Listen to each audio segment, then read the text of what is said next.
আল্লাহ, আমার জীবন এত কঠিন কেনে? আমার জীবনে এত দুঃখ, এত কষ্ট কেনে?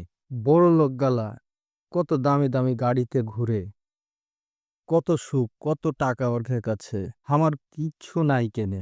বেটা, মন খারাপ কেন তোমার? আমি না, কি যে করব, জীবন যুদ্ধ লিয়ে মেলা কষ্ট করি, তাও আমার কাছে কিচ্ছু নাই। কিন্তু এই যে আমার সামনে দিয়া কত ধনী ধনী লোক হেঁটে বেড়াচ্ছে, দেখেন এদেরকে, এদের সব আছে, কিন্তু আমিও তো অনেক পরিশ্রম করি, তো আমার কাছে কিছু নাই কেনে? হা হা হা। তাহলে এই কথা। রাসূল সাল্লাল্লাহু সাল্লাম বলেছেন, দুনিয়া হচ্ছে মুমিনের জন্য কারাগার, আর কাফিরের জন্য জান্নাত। মানে, কিছু বুঝতে পারল না, একটু বুঝিয়া কহিবেন? বেটা, তুমি কি আল্লাহকে মানো?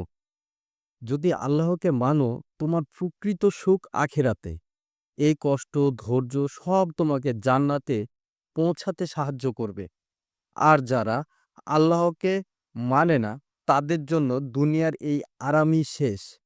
এবার বুঝতে পেরেছ? আলহামদুলিল্লাহ। যদি এই কষ্ট আমাকে জান্নাতের পথে নেয়, তাহলে আমি তো এ কাজে রাজি। ধৈর্য ধরো বেটা, আল্লাহ কখনো ধৈর্যশীলকে হতাশ করেন না। এই দুনিয়াটা পরীক্ষা, জান্নাত পুরস্কার পাবে। ধৈর্য ধরে থাকো, সুখ অপেক্ষা করছে।